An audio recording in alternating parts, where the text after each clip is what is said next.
Dit is ArgusoogRadio. Een andere kijk op de wereld.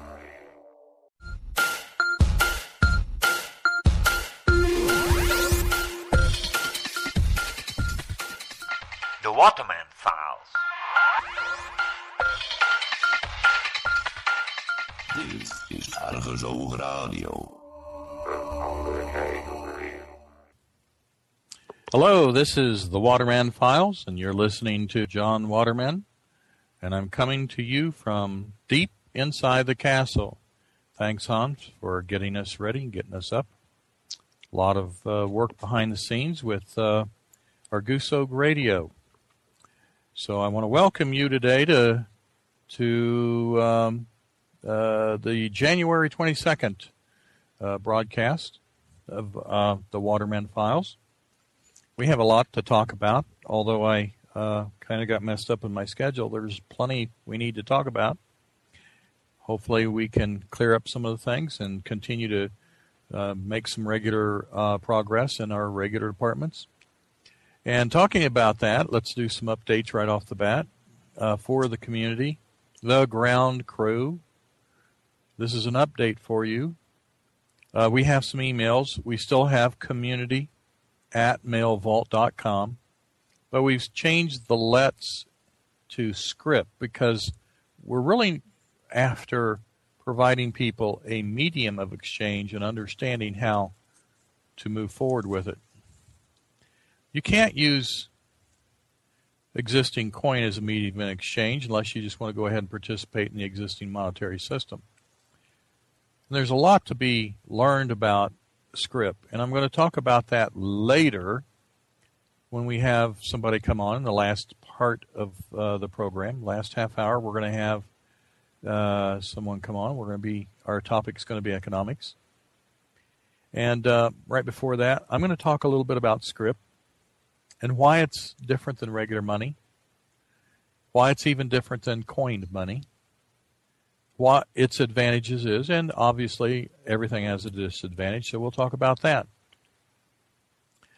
So just make note then that we have a new email address, and it's script, SCRIP, @mailvault.com. And to get a hold of me, you can contact me, Dr. John Waterman, at Dr. John Waterman at ArgusoogRadio.com. Okay. Communications. That's something that I want to talk about before we get into other topics today. And politics. We're going to talk some more about the virus. And, of course, the flu shots to go along with it. We're going to talk about Haiti and then eventually economics. So that's kind of how we're going to go today and how we're going to progress. So make sure you're here. I think you're going to be interested in all these topics. And for the ground crew in the community, we're going to be talking about community and community initiatives. And so right now, I want to start with communications. You know, yesterday, Skype went down. It was all the buzz. If you keep up with some of this high-tech internet communications industry, you'll find there are huge numbers of resources committed not just to Skype's phone VoIP system. VoIP, by the way, means voice over internet, and the P on the ends means protocol. So it just means a telephone system over the internet. You can talk over it, right? We all do that. Lots of us do that. But that's not the only system. There are many other systems, and they're packaged in different ways so that, you know, like with Skype, you get a little software package. It loads up on your computer, and it's already connected to all the phone service. That's not how they all work. Sometimes you can buy a software package that interfaces on your computer, and it works on your cell phone so that it can hook up with a separate telephone provider or pipe to the world that's separate. So the software package in your computer doesn't necessarily mean that you are going to have to use any one service. It's like you've got a computer software package called a browser or Firefox or Internet Explorer, and I hope you're not using Internet Explorer. You need to trash it. But if you are, you have that software installed on your computer. But that does not mean that everybody uses the same Internet provider service. Some people use Comcast. Some people use satellite. Some are using wireless Internet providers at coffee shops. Some, of course, have that cable like Comcast and so forth in their homes.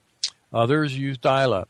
So the way that we get on the Internet might vary, but that software called Firefox will be the same on the computer. That's much how the voice over Internet is going and how it's moving forward. Believe it or not, VoIP, or Voice over Internet Protocol, has been now designated as the industry of the decade, meaning that this industry is going to experience the fastest metamorphizing and growth of any of the other categories. Yes, it's taken over even the search engine groups as the premier technology and industry instead of, like Google or any of those others, which are search engine-based providers. So what's happened? Well, communications can't be left behind by them either. So we have people like Google and the former Lycos, which is also a search engine, jumping into the voice over Internet telephone system. One of them is free. Going out and coming in, not just from, like in Skype, you get free calls from Skype to Skype. But not just Skype to Skype is free. Phone calls or calls on your computer to a regular phone are free. Now, that only a few minutes, like 100 minutes. All calls coming into you, and you are assigned a phone number, are unlimited free. So it doesn't cost you to have an inbound phone number. So there's many things coming up. One of them that I want to tell you about, by the way, that's Internet-based, is called 3CX. Now, what's nice about this, by the way, Skype just recently launched what they call their business version of Skype. And that allows you to transfer calls from user to user. So if you have an inbound phone call and you're using Skype and there's 3 or 4 of you and you're maybe in the home or in an office setting and you know that it's not for you, but you answered it, you can transfer the call without, getting up and screaming. Well, that's what the business package for Skype does. But you can either do that or you can use a new one. And that new one is called 3CX. Now, it's not all that new, but it's a software package. And what it does is this. It allows you to use any platform and hook up to it any provided service that you need to use. A fax, a printer. It'll hook up cell phones, has an interface for that. It has, of course, your computer hooked up directly or wireless. What you do, it's like WordPress. You have the software package and you get it hosted on a server. Then you set up accounts for the users. And that instead of being a WordPress account where you're setting up maybe several users can access and edit the blogs or the WordPress theme that you've uploaded to a server, you are now uploading a telephone client or a telephone soft phone, as they call it, package or software that then will manage whoever you choose to hook up with. In other words, you can even choose Skype. You want to use Skype? You want to have a Skype phone number? It'll manage it. If you want to have a SIP phone number, which is basically an internet-based connection to the world on regular telephone, no matter who does it, it'll